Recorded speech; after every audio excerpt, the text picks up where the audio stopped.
Howdy, this is Lemmy with RevZilla, here to talk to you today about J.W Speaker lighting. You should be looking into a J.W Speaker lighting system for your bike if you really want to increase your nighttime vision.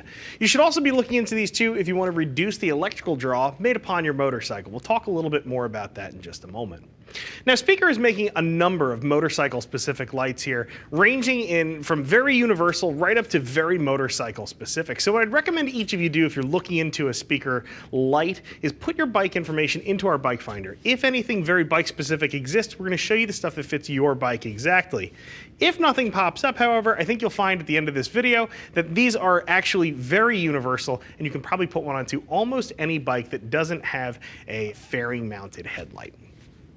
So moving on from there, let's talk too about installation, because those of you who have not ever put a headlight into your bike want to know how difficult it's going to be. I'm going to call this a difficult 1 or an easy 2 on our Beard scale of difficulty. You'll need some light electrical knowledge and a couple of hand tools, but nothing too crazy. We'll dig into installation just a little bit later on in the video.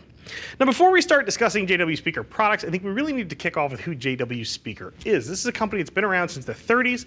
They first started handling automotive lighting solutions, and they moved into the motorcycle market, and they're definitely a premier name in the category. And the reason is because they are relentlessly researching and developing lighting solutions for all manner of vehicles.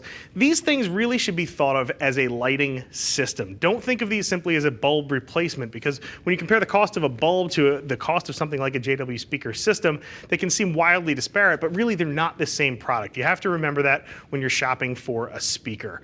Now, keep in mind too, these are also made right here in the USA. Speaker's based out of Wisconsin. These things are made on our soil. They do a fantastic job. We'll get into construction features in just a sec, but before we talk about how these are actually put together, let's talk about their nomenclature and what products you might want to consider purchasing when you're thinking about putting a speaker in your bike. So one of the things you'll notice if you're checking out their product pages, there's a bunch of very confusing numbers here, but the numbers actually have some rhyme and reason to them. So let's talk about the lead off number. You notice most of these lights are going to begin with either a 6 or a 7. A 6 indicates that you're looking at a 5 3/4 inch headlight, one of the standard sizes for many motorcycles in the market today.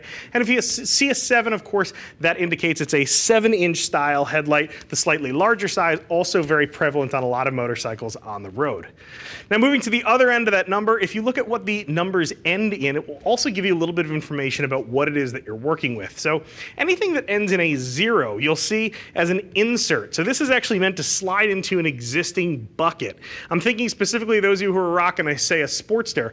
You have that eyebrow mounted bucket in many cases. That bucket is very bike specific and you don't want to get rid of that. So something like this insert will slide in where your existing halogen bulb is now, and you'll be set to rock and roll. Now, if you see an item that ends in the number 1, what that's going to indicate is that this thing is equipped with a pedestal style mount. So I'll flip one of these around so you can take a peek at that. You'll notice this is actually meant to replace an entire bucket. So I'm thinking now, those of you guys on a Harley Davidson, say, with a triple tree mounted headlight where you do have that mounting block, this is going to pop right on there and bolt through. It's going to replace your entire bucket. So you should be aware of the difference between those 0s and 1s. Now, there's a couple other ones out there too as well. There are some items ending in 2. Those are indicating there are indeed 2 headlights in this setup. I'm thinking specifically of those of you who are on road glides. And then you'll also see some pieces too that end in the number 5. Those are going to point towards something like a Victory style headlight, which you can see right here. Now, if you're riding a bike that is not a Harley Davidson, you're not left in the cold either. J.W Speaker has actually teamed up with Motodemic to make some bike-specific lights to get their 5 3/4 and 7-inch lights onto some Euro brands. I'm thinking primarily here Triumph, Ducati, Guzzi. There are some kits for you guys too. So again, I'd refer you back to that bike finder. And you know, the Motodemic kits really are a great install. I've used those before as well. It's a nice add. It's great to see J.W Speaker team up with them. Speaker is a premium system, and the Motodemic stuff is just beautiful. It really is jewelry for the front end of your motorcycle. They look fantastic. They work really well, and it's really nice to get everything you need in one box to convert your bike over to this new and upgraded system. So that's actually kind of an interesting point that I'd like to touch on for just a moment. As I said earlier, you have to think of these as a headlight system. This isn't just a replacement bulb. And the reason I'm saying that is the construction on these is very, very different than some of the other stuff you'll see. One of the things I do want to point out here is that these things do have a cast aluminum chassis on here. A lot of the other cheaper ones you're going to see on the market are plastic. There's nothing necessarily wrong with the plastic, but something like a cast aluminum is going to dissipate heat much, much faster. Now again, going back to that system aspect, one of the things you can't see here is the fact that inside of this is not just a bulb like a halogen or an incandescent setup, but instead there's a whole circuit board on here, and it's got a whole logic function programmed into this thing. And the other thing that's inside there too as well are accelerometers as well as gyrometers. And the reason those are in a lot of their lights is specifically because these are lights that are a little bit smarter than your average headlight. So moving back to things you need to think about when you're purchasing these, accelerometers and gyrometers are actually located inside of their adaptive models. Now, some of you may be saying, what is an adaptive model? Adaptive lighting for a motorcycle involves throwing light out into the areas where you are turning. A motorcycle, unlike a vehicle, typically has the steering function not necessarily pointed in the same direction as steering travel. So what that means is your headlight might be throwing light in a direction that you're not actually heading off to, and adaptive lighting seeks to fix that problem. If you look on this shell here, you'll notice all of these additional LEDs on the side. Now, as you start to bank your bike over, those accelerometers, those gyrometers are working to figure out exactly what's happening on the front end of the motorcycle, and they'll start lighting things up, additional LEDs to throw light where you need it to make sure that the area you're traveling to is lit. Again, having to do with the fact that your direction of travel is not necessarily the same as where your handlebars are pointing, it's going to help fill in that light that normally would get kicked out of the way if you're running down the road. So that's another item you want to have in the back of your mind when you're selecting a J.W Speaker product for your motorcycle. You do need to figure out whether or not adaptive is a technology that you're willing to pay for and something you can use. If you tend to do lots of high speed, lots of night riding, something like adaptive headlights really are a godsend. So while we're talking about these beam styles here, something else to remember too is that the LED setup is very different than traditional halogen lighting, specifically because of the shape of the beam. You'll notice that it's very sharply focused. Speaker spends a really long time making sure that they're putting the light where you need it. Remember, it's not just about brighter light, it's about having bright light exactly where you need it, doing its job best. So there's a couple things that help out there. Firstly, these things have a very sharp beam cutoff. Specifically, the top of the beam is very easy to delineate between where is being lit and where is not being lit. This is exceptional for those of you who don't want to tick off other drivers. If you've ever had just a super bright bulb or left your high beams on, you know that you can really blind oncoming drivers. Not only is it annoying for them, but it's also unsafe for both of you. If an oncoming driver has their eyes dazzled by light, they may wind up drifting into your lane. They may come uncomfortably close to you. It's a real safety hazard.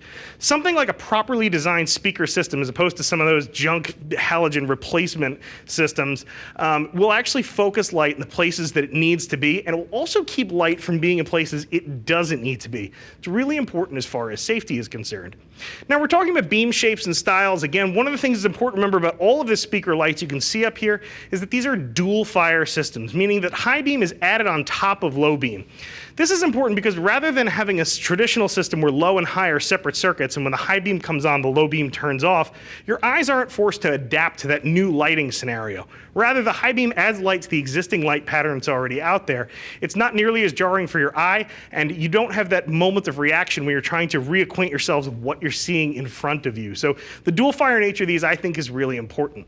So again, we talked about those, those H4 style things that you throw into a halogen housing, they blind everybody. But one of the other things you might also see too with some of the LED lights in the market that aren't quite as up to snuff as the J.W Speaker models is the fact that a lot of these are reboxed automotive units. Now, that's not necessarily in and of itself a terrible thing, except that the needs of cars, the needs of bikes aren't the same thing. As we talked about earlier, on a car, generally light is being thrown in the direction the car is moving, which is also where the wheels are pointing.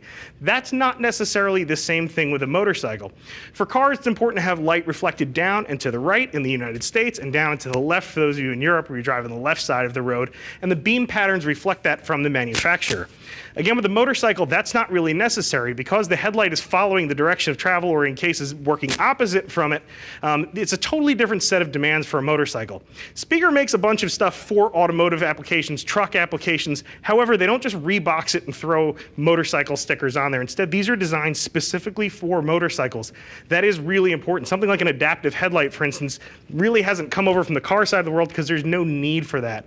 So again, when you're looking at these and you're noticing that the fact these are top shelf items, remember there's lots of R&D that went into these, and the price does reflect that. Yes, they're not the most inexpensive things out there. However, it's not really a great savings if you wind up spending little money and getting little performance. J.W Speaker quality stuff ensures that that's not going to be an issue for you. So we're going to get into installation in just a moment. One last thing I do want to mention, some nuts and bolts stuff. These really do reduce electrical draw. That's going to be important for those of you who want to run additional stuff on your bike that's electrical, maybe even more lighting. Generally speaking, these lights you see up here are going to run 1.9 amps on low beam, 2.9 amps on high beam. That's going to be their draw. That's roughly 60% of a comparable halogen bulb. So you're going to save a fair amount of electrical draw here when you move to a speaker item. One of the other things you want to keep in the back of your head as well is the fact that these lights are actually not going to work well with modulators. If you have a headlight modulator wired into your bike, you should know that most of them work by varying the voltage coming into the headlight. Because these have that logic circuit built into them, they like to see a nice steady voltage. If you wind up using a modulator, it probably won't work with these lights. They'll probably just turn on and off. You'll get a blink as opposed to more of a modulation. That's something to be cognizant of when you are selecting a J.W speaker potentially for your rig. Now when it comes to installation on these, we're not looking at anything too particularly difficult here. Basic hand tools should see you through the job. Basic wiring knowledge will probably help as well. For those of you who are going to opt for something like that Motodemic kit, you should know that you're going to have a little bit more work to do. There'll be a little bit more mechanical wrenching to do in order to swap out your existing headlight for something that will accept a J.W speaker setup. Still, none of it's very difficult. As I'd mentioned before, I've installed plenty of these. It really is a very simple task. Take your time, go through with a minimum of wiring knowledge as well as wrenching ability. You should be able to get a really high quality system onto your bike. You will also need to know too as well how to aim the headlight. Not very difficult. J.W speaker runs through that very quickly in their directions. Now having said all that, I really like the J.W speaker products. These things are top of the line. There's no question about it. There is absolutely no doubt in my mind why these things are on top of the lighting heap. Don't take my word for it though. Check out the comments section below, or of course you can always read some rider reviews. Check out what some folks who have a speaker on their bike already think of it. And if you have questions beyond that I didn't cover in this video or you haven't understood from our product pages, get in touch with one of our gear geeks. We can help you with fit or function issues. See us at RevZilla.com, or of course you can always jump on the phone, 877-792-9455. Now Lemmy, I'm out of here.